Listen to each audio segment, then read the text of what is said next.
that's how I've been able to be successful in my own posts, is that every single post is its own little nugget of gold.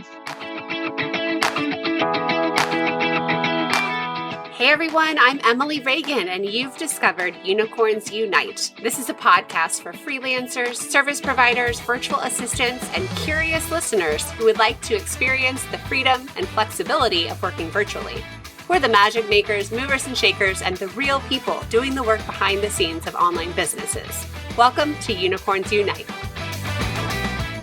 Hey everyone, Happy New Year. It's Emily Reagan here, your host of Unicorns Unite. I'm thrilled to bring you this episode. It was a Facebook Live I recorded earlier with my friend Halima Salim, and we are discussing Instagram. Now, here's the thing. Instagram was at first my Achilles heel. I don't know why I had such pushback when it came to learning it, but at the time I was doing Pinterest and YouTube and Facebook and emails and blogging for my clients, and Instagram was just not something I wanted to learn.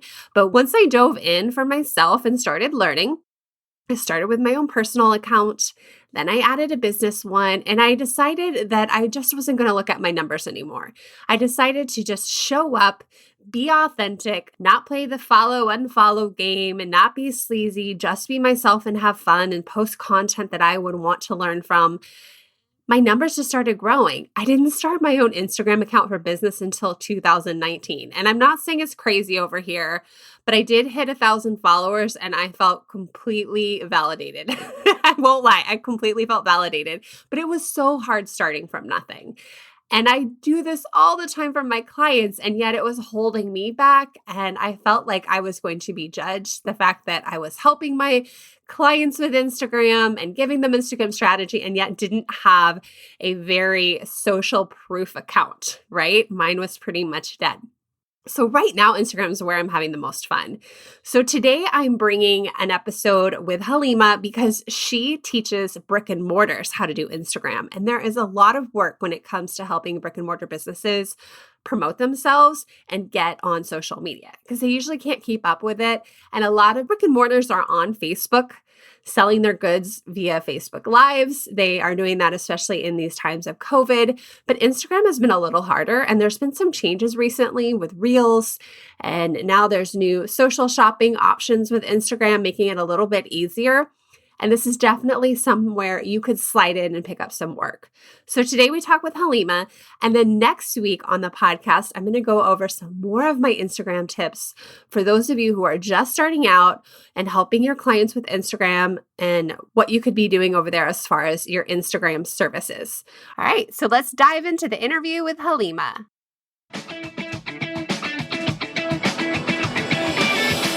Hey everyone, welcome to today's Lunch and Learn. Today I have my friend Halima here to teach us all about Instagram. Say hello.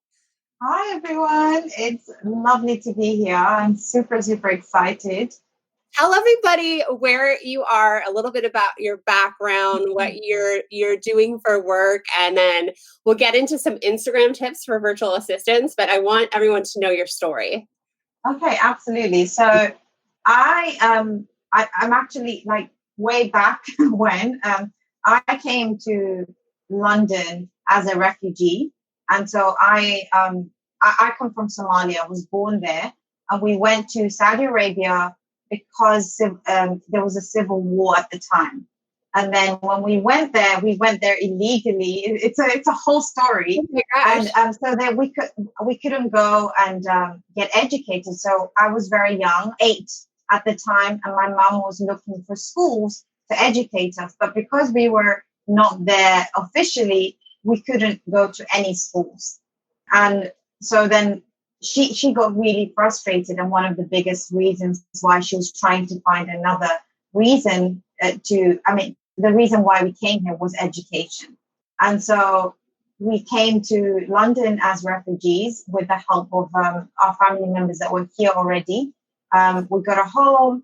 I went to school for the very first time. I was completely illiterate, so I couldn't write or read in any other language. So it was like so different, but super exciting at the same time. So I was the first to graduate in my family. I remember the day my father just completely cried because literally it was like he had never seen anybody else in his family graduate. And I did a computer science degree with, so I have two majors in programming and networking. And then, yeah, and then when I did that, like nobody wanted to hire me at the time. I was in Egypt and they were only hiring males for this role. So I was like, okay, so what else could I do? And I just looked around and they hired me at the university I was in to become a CSR. So CSR is like a corporate social responsibility. They opened a new department where I teach English as a second language to people that were underprivileged. And that's how like the whole ESL, that's how I started. Yeah. So then I was in a classroom. I remember thinking, I'm teaching 30 students. Wouldn't it be incredible if I could reach many more students? And that's how my YouTube and Instagram journey started. So tell everyone about your Blackboard English business. Yeah, so my Blackboard English, I teach students. I have a course online and I have a membership. So once they finish the course, I offer them the membership, and that's how the business model is. But right now, I've actually closed that off and I'm rebuilding to provide only women a safe space to study English online without feeling uncomfortable. And that's like one of the biggest things I have is like, I don't want to study with men. I don't feel comfortable. And so I have people from all different places and they just don't feel comfortable communicating with men because it always leads up to something more. So that's my first business. And then the second business, I was just helping people with Instagram and with business. And they were like, why are you keeping this information to yourself? And I remember one of my friends, she had a look at, like at the time, she didn't know me. She said, what's your account? And she looked at my account and she saw that I had a lot of followers, like at the time. And she was like, why are you not saying anything about your large following? This like helps you with like, you know, telling people, like actually teaching this information. But I didn't have any clue that I wanted to teach Instagram at the time. So it was something that I just learned it from experience and I was just helping people around. And so that's how the second business, it was from learning everything I knew from the first business.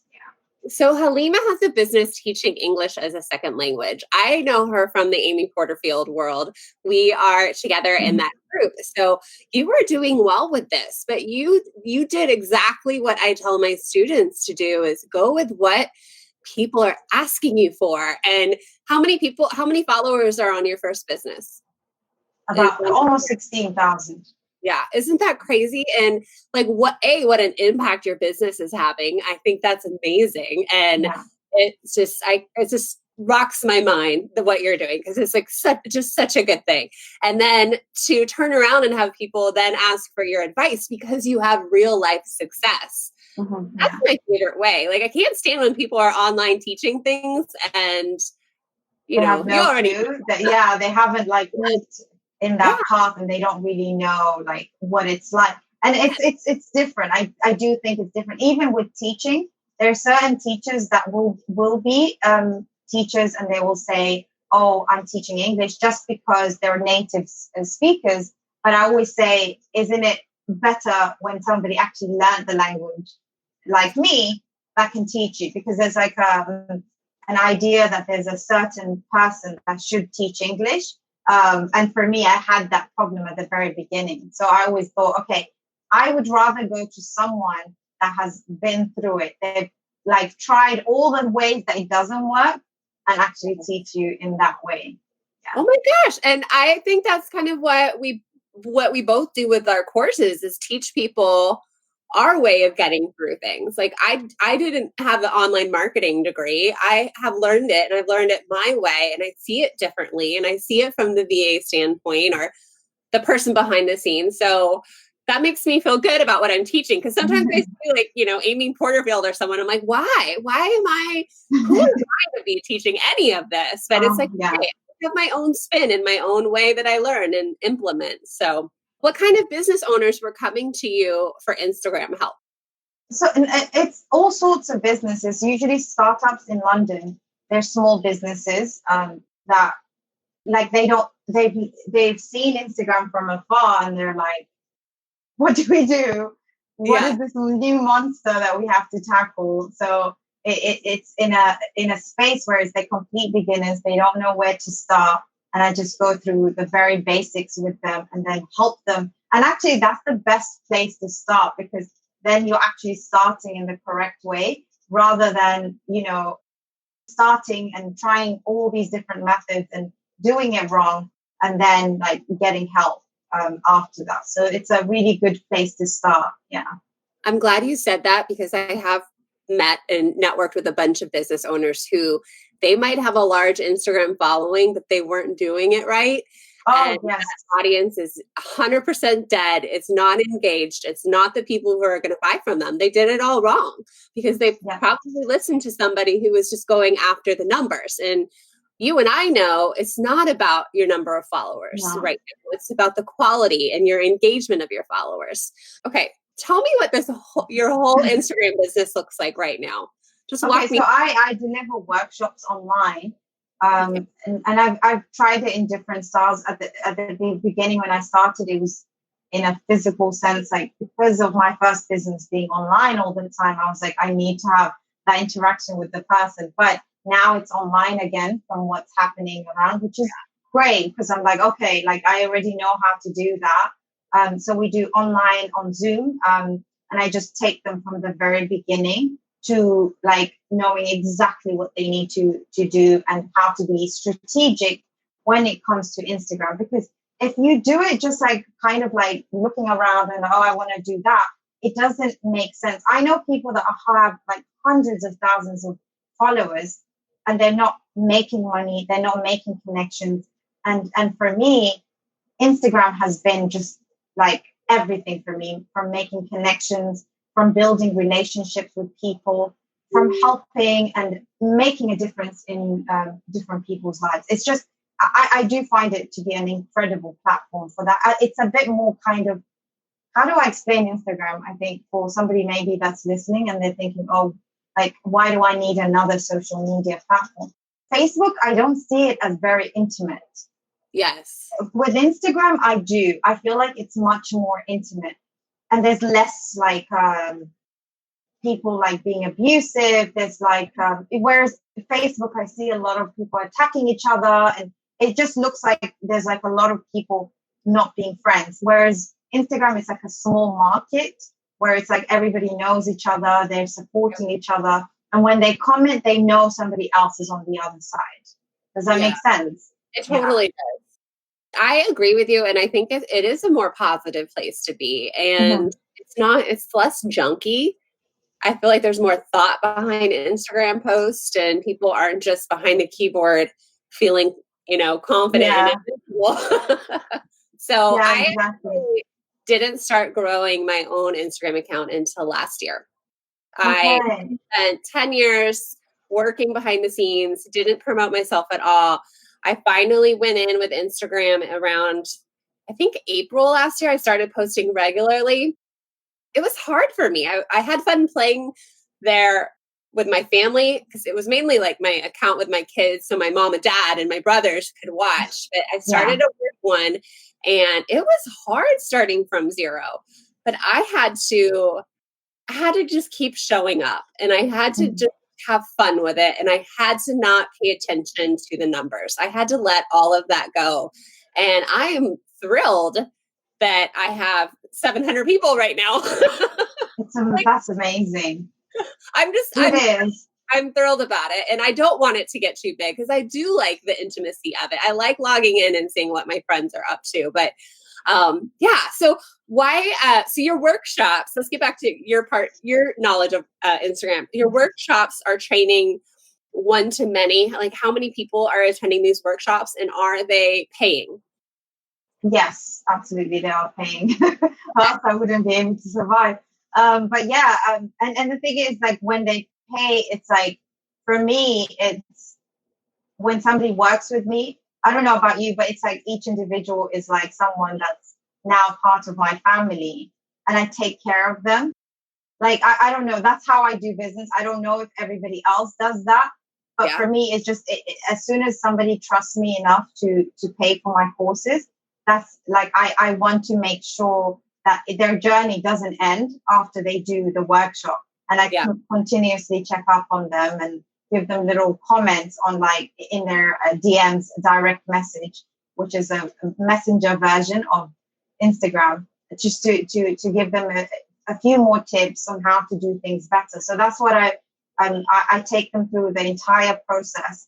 I don't want it to be like this forceful, you must post kind of way. I'm somebody who tells my students, post once or twice a day. But when you do post those like posts, make it like a treat, make it something that people enjoy reading, enjoy actually seeing in their feed, rather than just making it another generic thing. So quality is something that's super important to me.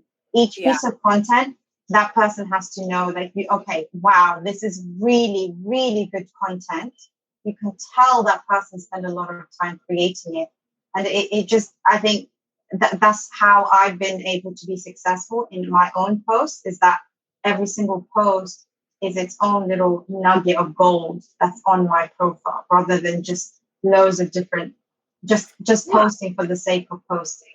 You can really, those are so, what do you say, scrollable. You can tell when people are just posting because they're told to post, and you can tell when somebody has a message to say. And I personally don't like reading a lot of the stock photos. You know, when I see it's a stock photo, I skip right over it. I know which one's the Jasmine Star one, you know, I know. Yeah, I do as well. Yeah. You know, but I just decided to start having fun with the captions. And even yesterday I was writing a post because I don't work very far ahead. I was writing a post and I thought I just deleted the whole thing. I'm like, this is not genuine. This is me posting to post. It just doesn't feel right. And I just deleted the whole thing. And that's a good.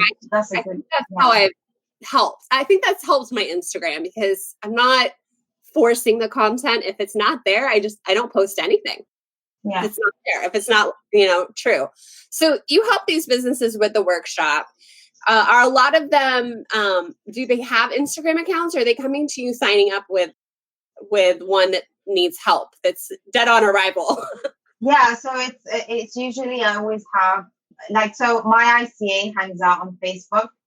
So I like with that account, I will be on there, but my main focus is finding them on Facebook, because that's my audience is usually someone that has no clue how to even begin, or they've just downloaded it and they're just staring at their profile thinking, what do I need to do now? Yeah.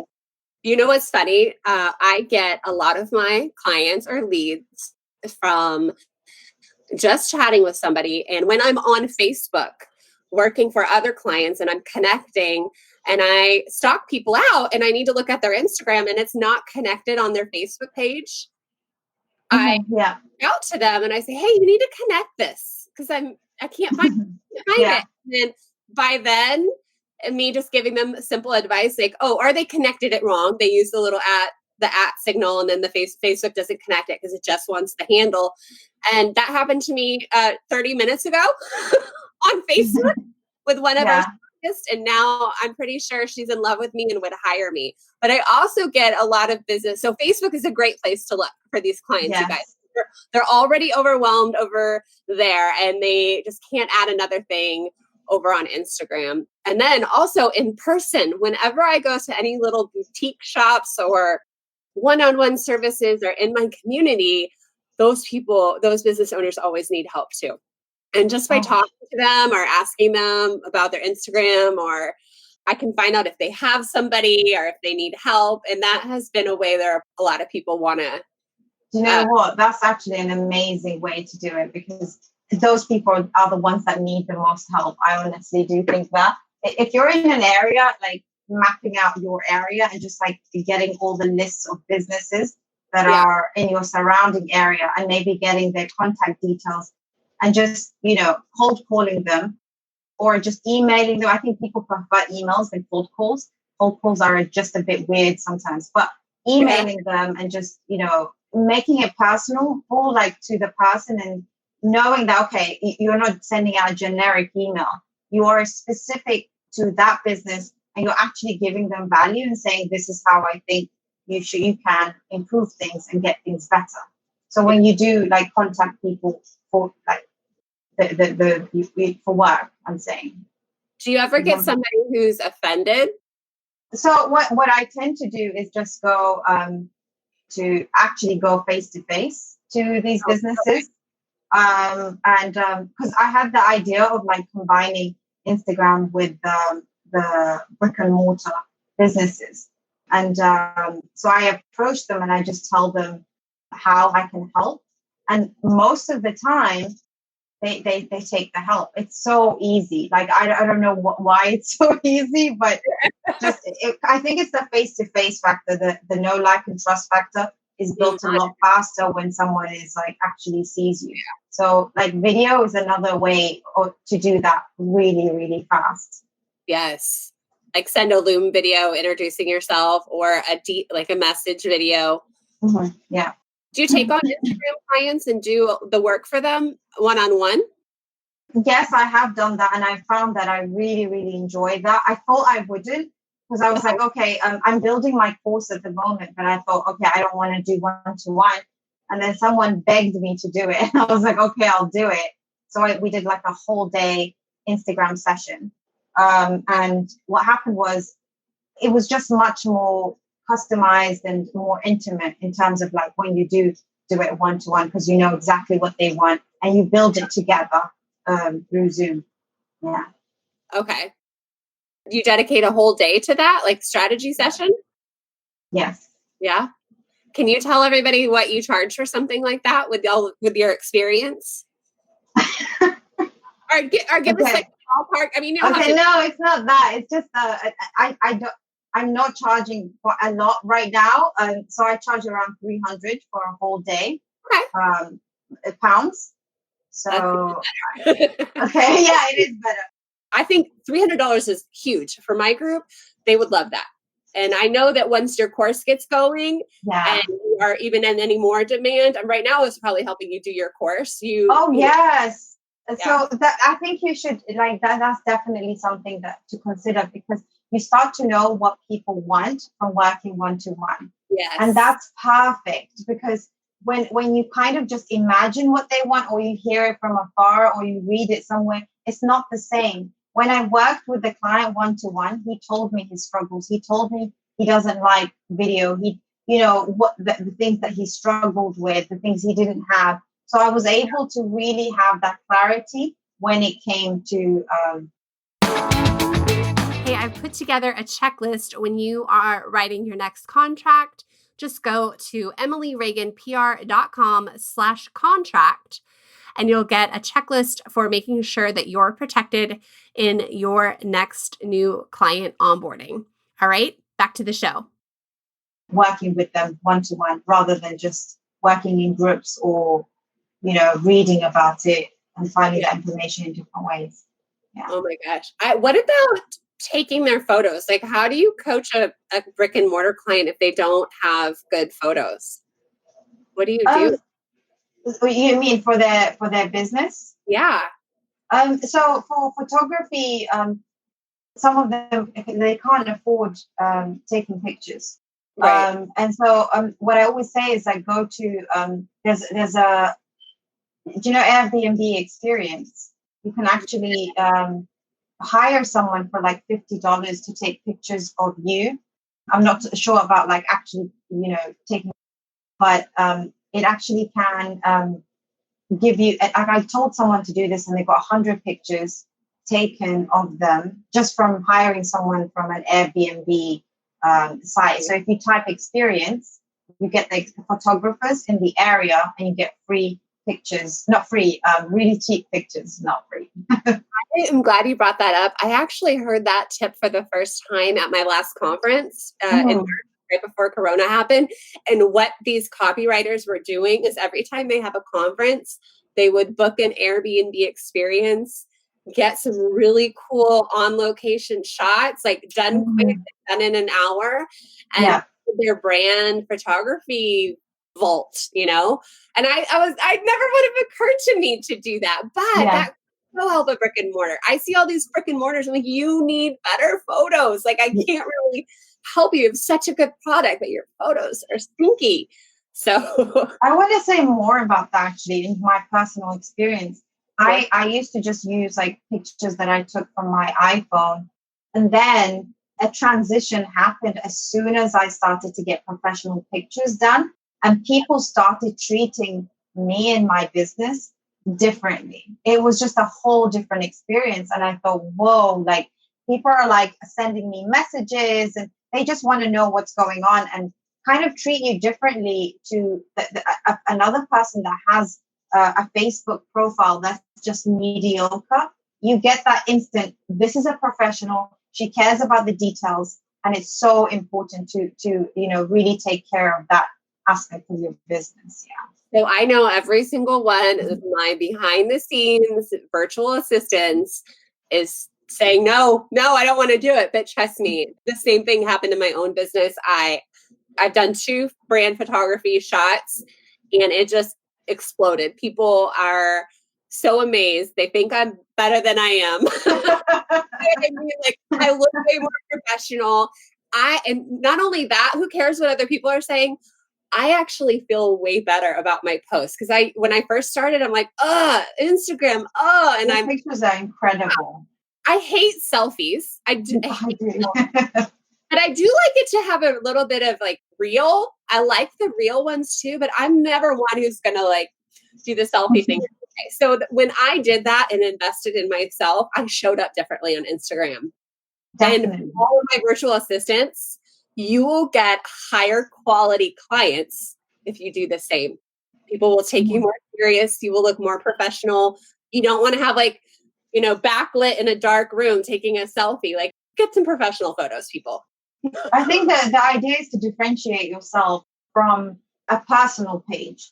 You don't want to be a personal page. You want to be known as a business. And this is one of the steps that you need to take in order for people to know that, okay, she takes her work seriously. I can feel that professional vibe. Yeah. So how do you get your clients to show up on Instagram when they are used to being behind the scenes? Like, what do you tell them to do? So how to post more, is that what you're saying? Yeah. There's posts and stories. Like, what do you coach them on? Okay, so I had this one client who is a children entertainer, and she took my course just before everything hit, right? And she actually just scraped money together, and she took my course. And she never had been on Zoom before the course. Everything technology was just like, no, I don't want to know anything about that. Yeah. And so I think the best way to really approach it is just to take simple, small steps towards what you kind of imagine yourself doing. So if you're somebody who imagines going on Instagram stories, which is for those of you that don't know, it's like, I call it the reality TV version of your life and your business. So it's like behind the scenes. And I told them to take steps. So very, very simple steps that they can do. And then what I would do is just push them for a little bit more. I wouldn't require a lot because I think doing too much doesn't build that confidence in the person. So really knowing, okay, what do I want to achieve? Taking the right steps and getting better each day on this. So just maybe 1 minute of live video, just talking about what you're going to do for the day. I know live video seems like crazy to some people, right?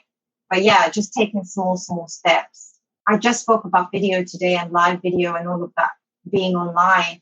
I am a poster child of someone that incredibly hates showing myself online. I used to. I'm going to say I used to. I really, really, really hated it. Like, I don't think I've met anybody that hated it as much as I do. I really haven't. I still haven't to this day. And my face used to hurt when I record a video, and I was super stiff. You can actually go to my Blackboard English videos and go to the very first video, and I would be staring at the like camera. I was like Mark Zuckerberg. Have you seen Mark Zuckerberg's videos? Yeah. I think he has a fear of videos. Yesterday, I watched his videos. I was him back in the day. I really was, where he's like literally like staring into the camera and he's like reading the script. And you can tell that he absolutely hates it. But over time, he'll get better. But like for me, that journey was a very difficult journey. And I fell and I got back up. And I fell and I got back up. And I hated it. But now I can look back and people come to me and say, you're so natural on camera. And I look back and I'm like, no one saw how many times I fell and got up again. Nobody. Yeah. Such good advice. I personally never saw being in front of the camera. I actually got a broadcast degree. I wanted to be a news producer. I wanted to tell people what to do. And I was just terrified. I just didn't want that. And I don't know what it is about the psyche, but I also realized that at some point, some of it's my own vanity, and it's not because I'm not cute enough. I just don't like it, you know? Yeah. And now I just do things in one take and I just don't sweat it. You know, I think my IG story this morning is I think I even moved the camera down. That one was really awkward, but I'm like, I'm going to keep it because I will fuss over it and pick myself apart. I'm like, let's just get it done. But showing up for the last 18 months or so on my Facebook Lives has helped me so much. And I don't pretend to be perfect, but just doing it is like, it's also, if you want to get clients, that is the fastest way to build the know, like, and trust factor. It's actually the only way that it happens all at once. Video. So somebody can watch your video and instantly build that trust factor with you. Is it working? I'm joking.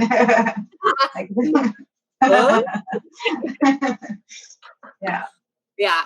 It's so crazy because I see you like this beautiful woman. I'm like, no, thank you. Terrified. But when you're coming from a place of service and helping and you kind of work on some of that mindset, it does get easier. And nobody is perfect on there. No one's Amy Porterfield. You know what? Even Amy has had that journey with video, right? Where she absolutely, that's why she did podcasting, because she hated seeing her face on camera. And so she had an episode where she spoke about her fear of going on in front of camera. So we all go through it, but it's just our journey starts at a certain point and we can't compare it to someone else's, I think, and just kind of keep our focus on what we need to do to develop every day and get stronger and better. Yeah. And if we're telling our clients to do it and we're telling them that's how they grow their business, we got to do it for ourselves. This is perfect. It really is. You can't be sitting there telling people to do things and give them tips and so on and help them in their business if you're not out there like doing the same. And I actually noticed people like that hire like big businesses like Brooke Castillo or Amy Porterfield. The people that they hire are incredible already. Like they're doing the stuff that needs to be done in their own business, and then they get hired to work with these bigger companies. Oh, good. Do you get what I mean? Yeah. Someone's not going to hire you to help them with their Instagram if you're not showing up on your Instagram, which was part of my fear of even starting because it showed that I hadn't been doing it, you know, but you're so right about that. Okay. So I used to do public relations in my last working job. Every now and then I would have to go up to the media and do sound bites. Not a big deal. I used to kind of fuss and get stressed out. But by the time, like in that job, especially if we had a 6-day event and I'm talking to like 5 different news stations every day, eventually I just learned to stop caring. Yeah. And I mean, my sound bites were awesome, but I was like, you know what? My hair is in a messy ponytail and I just gotta get it done. Like it was sucking up so much stress about it that I let it go. I'm like, oh well, my husband's ex-girlfriend's going to see me on TV looking like crap, whatever, I just had to let that part go. And by the end of an event, at the end of a 18-hour day where all my makeup had been melted off, I just worried more about the message, and that helped me. That helped me a lot, and probably prepare me for this putting myself out there on social media. It's about like the focus. Where's the focus? I always remind myself, even when I'm writing a caption or posting, is the spotlight on me or is it on my student? I always have to shift sometimes because I make it about me, but I always shift and say, no, it's not about me, it's about them. And that's where I think we get in our heads because we focus on ourselves, where we should be focusing on how do I make a difference on with somebody else's life. Yes. Oh, that's great. So let's talk about your idea for brick and mortars that I wanted you to share with everybody. And I love this idea because I came up with the same thing on my own in my own little way. And I know you're going to say it 10,000 times more articulate, but a good, helpful tip for having a brick and mortar client. Even though we're in the middle of coronavirus right now, your clients can start thinking about how to get foot traffic in. And what's your idea for that? Oh my God, yeah. So I was I don't know if you guys know Notting Hill. Yeah, I think my generation does. Okay, so Notting Hill is a street in London that every single store has its own unique personality and beauty. And people from all over the country will come and visit. People traveling from abroad will come specifically to see these kinds of stores. And I was walking by these stores and I noticed that people would go in there and take a snap and take a picture. And I thought, well, I kind of called it something like an Instagrammable store. So it does it like tick the Instagram, a checklist. And I can see it happening in the future that businesses that do not comply with the Instagram checklist that I came up with in my head will die out. Yes. Right. So it's about incorporating the online space into your store. And I think it's such an exciting movement and it's worth investing time and money, effort, everything to get that type of store and to be relevant. That's it. It's just to be relevant and to have a business that is in with the times, I feel. There's a lot of businesses, if you go in there, they don't know anything about Instagram. They don't know anything about Facebook and so on. Now, there's another experience that I faced as well with being in this. So I was looking for, my friend was coming from Manchester and she said, I'm looking for a place to eat. And since I only eat halal food, so I can't eat everything. Like I can't just go, or if I do go to a cafe, I eat the fish or the vegetarian and the vegan. So she said, where can we go? So I went on Instagram, as we do, and I searched for locations because I wanted to see how it looked like, the food and so on.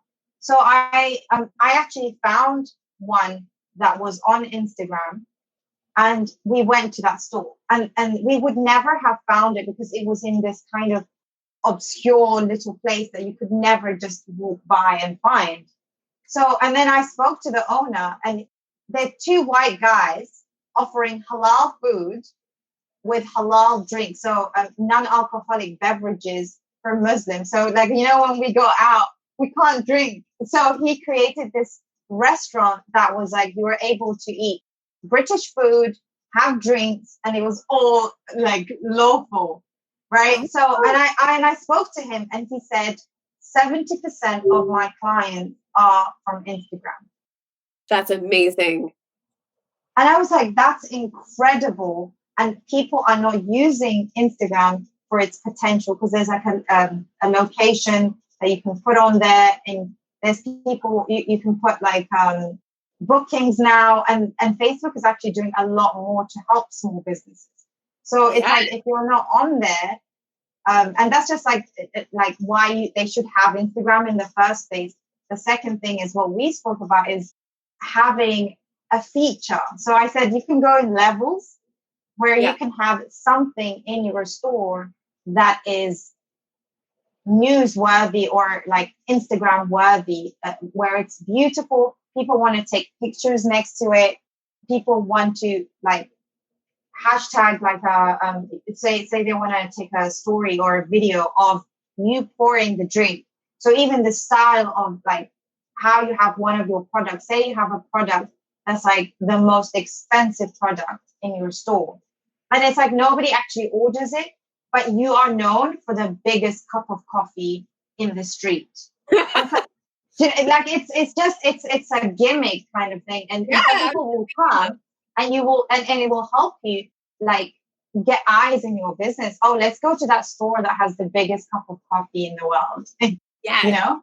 So we just moved from South Florida and I can't even think of the name of the restaurant, but I started following them on Instagram, and they would have the most outrageous desserts, and people would Instagram it. They would get tagged, they would get geotagged, and it was amazing. It created this sense of kind of FOMO, but I wanted to go there. Yes. Place in Miami, this brand new place opened up, and it was called the Wharf. It was right by one of the canals, and every single shot of their Instagram was super cute looking people, all styled out, and had all these food trucks and drinks. And as a stay-at-home mom who never went out, I kept telling my friends, we're going to the Wharf. And to me, it was like this dreamland of pretty people. And when I got there, it was normal people. They had this Instagram really good looking people. They made it seem the place was still super cool. I'm not like but in my head, I don't know why like unicorns flying around. I was like, oh my God, I got to dress up to the nines. Everybody here is super like good looking and Miami style, enough said. And it wasn't quite like that. And I just thought like, wow, they got me on Instagram in a good way, because I needed to get out of the house and spend time with my girlfriends and get out of the sweatpants. But so I also have a client who's a brick and mortar in Fort Myers, and she's a tourist location. And when I met with her, she was not on Instagram at all, didn't know what she was doing. And she had these beautiful stairs that were painted like a rainbow. I saw the picture of that. That's incredible. Yeah, tell us. Yeah. And I was really struggling with, well, what do we post? Like, I know she's not going to get me good photos of all of her stuff. Her inventory is changing. She doesn't like to be seen. And when I saw the stairs, I thought, ding, ding, let's do the same thing. Let's make it an Instagrammable destination where people tag. And that's so did you actually do the painting? She already had it done. Okay. I just did half the work. You know, I just, well, let's use this. This is your thing. Oh, wow. And I even noticed my local art shop right at the corner of my neighborhood. They just painted these big wings on the fence. And I'm like, that's an Instagram location. They want people to come there, take their picture, and then they show up on Instagram, because you don't want to put where you were. Exactly. So like your location. Exactly. So your idea of bringing some kind of element that is a cross between like the physical experience and the customer experience with helping them with the marketing, like that helps with the marketing, that helps the word out, and that makes it fun. Yes, absolutely. It's like a win-win. It's like you're selling an experience, but at the same time, you're getting eyes on your product. And you know what's powerful is when I share something and my sister sees it, she wants to know about that thing. But when a business shares it, it's completely different. So encouraging your customers, right, to use maybe hashtags. If you use a hashtag, you get like, I don't know, like points added, or you get a cookie or whatever it is. Then it's like it's a way to kind of incorporate a whole. There's so much you can do. But what I like is like doing things like where it's like, this is Instagram, by the way. Like it was built for Instagram because I just wanted somewhere where I could go. But just think about doing something where it's like a wall or a corner where it's like specifically there's like loads of flowers or it's like really like beautiful in a way that's like incorporates your business, where you can have it installed and spend a little bit of money on creating. You can actually create it with very little money if you have good creative skills. Go on Pinterest and get some ideas and start building it or helping your clients build it. Yes. Oh, and there's the artist, and I've met an engineer wife who does that, and there was a name for that when she does the installations. And I'm going to get back to you because it was a word I'd never heard, and I thought, what a fun job. But there are like designers who can help your clients if they really want to up level and compete with Notting Hill. But I think that's just a smart idea. Be known for something and have the visual behind it. So 100%. It's actually like the whole street gets more like an influx of people. You're bringing in, more people to your area. I think, like, if you come to my area, Edgware, you'll see like so many dead shops, like just dead. Everything is dead, and it's like there's no excitement there. You don't want to go and visit these stores. There's nothing unique about the stores, so no one will come to Edgware. But like other places like Notting Hill, if you want to Google that, by the way, just Notting Hill cafes, you'll see so many ideas of like people really taking it to the next level, bringing out their personalities and, making these beautiful stores. It's like you can't exist on Notting Hill if you don't follow these protocols. I'm sure there's probably some association. Like you've got to cut your grass and have something pretty. So there's an area in Miami called Wynwood, and it was a really dilapidated area. And I think it was getting overrun with graffiti, but somehow they just started painting murals and it became the art area. Yeah. And then it became the hip area. And then the murals change out. So that coffee shop there, that diner there, there's some secret clubs I heard about, not really my scene. But that whole area got revived by embracing probably the graffiti, but now it's like beautiful murals. And I just thought that was so cool. Like what a fun way. Cause you really go out in the middle of nowhere in this industrial area and you're like, where am I? And then it's like beautiful.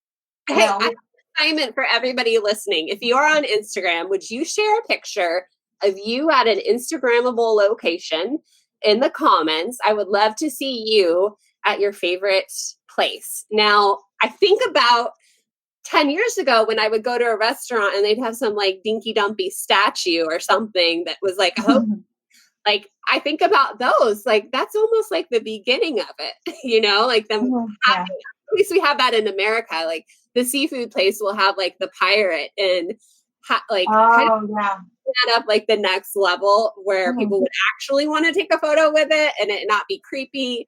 It actually look cute on a feed. I mean, where it highlights the customer in their best light, like you want to make them look good.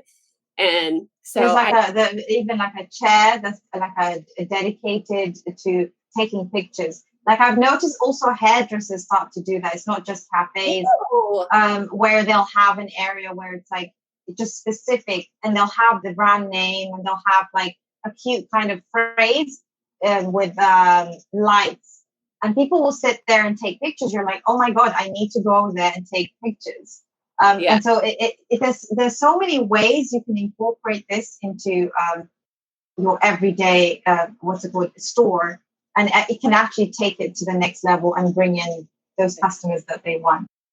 It's a bit hard right now. And as a VA or an Instagram assistant or consultant or manager, whatever, if this is your jam, this is strategy level ideas here. So take this to your clients. You'll look really smart. And I guarantee you, your business will explode. It just takes one good, happy client to refer you to get results with, and you could have a whole successful online business. What would be really cool as well is if you can find someone that's an interior designer that can actually, maybe you can work together. You do the strategy and ideas, and then you can bring someone to help them build that corner or wall or whatever stairs, it could be like a done for you service, and you could work together on that because business owners don't have a lot of time. So if you came in there and just managed it, I love it. Okay, so how can people work with you? Would you tell everybody about your work, your Instagram workshop? Is that open right now? It's not open at the moment, but I am building a course right now, and it's going to be ready in June. But I have 10 ways to stand out on Instagram, and it works for any social media, the concept.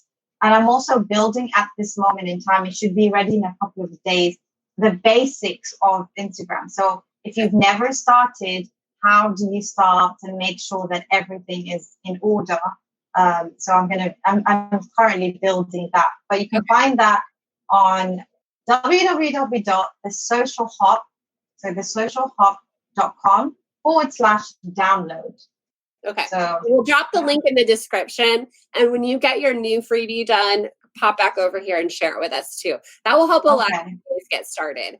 And I have a little tiny module, not tiny, I have a module about Instagram inside my crash course where we talk a lot about strategy and things to do. But it's really just kind of like barely scraping the surface when you get into the strategy, like these ideas Halima has. So Instagram, though, if you take anything away from this interview, there is work, there is a need, business owners need your help. It can be fun, and you can position yourself once you get your foot in the door to be doing higher ticket, higher, what am I trying to say? Like higher end services. Like you don't have to be just doing the actual posting and engagement. Like there's so much more you could be doing with Instagram. You know, like you just reminded me, I always get people saying, could you actually do the work for me and help me? So definitely from now on, whenever I get that kind of question, I'm going to be referring them to your group. Yeah. Yes. Awesome. Yes. Oh my God. I didn't even think to ask you that, but that would be such a grateful thing, because I'll take your job postings and I'll put it in my course by students. So you'll know they've been through and they know what you need to be doing. Email list building. They'll have like hashtag research ideas. But yes, I would love that, because I have some people who would love to do Instagram. Thank you. Okay. All right. Thank you so much. I'm so glad we got to chat today. And I me too. I will see you inside Amy's group later. Okay. See ya. Right, bye, Halima.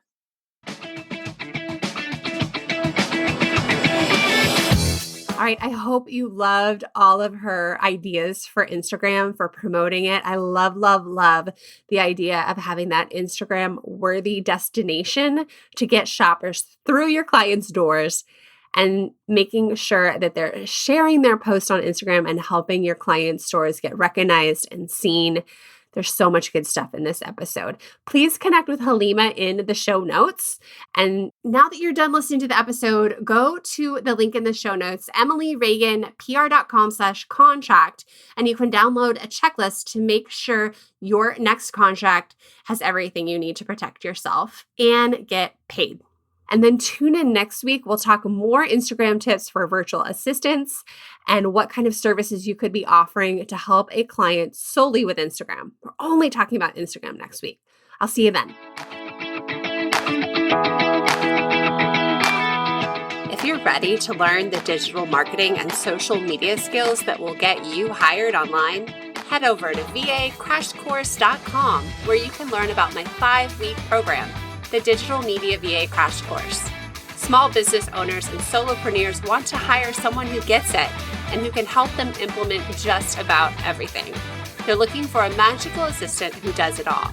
With my comprehensive training, you can get your foot in the door and become a unicorn. Check out vacrashcourse.com.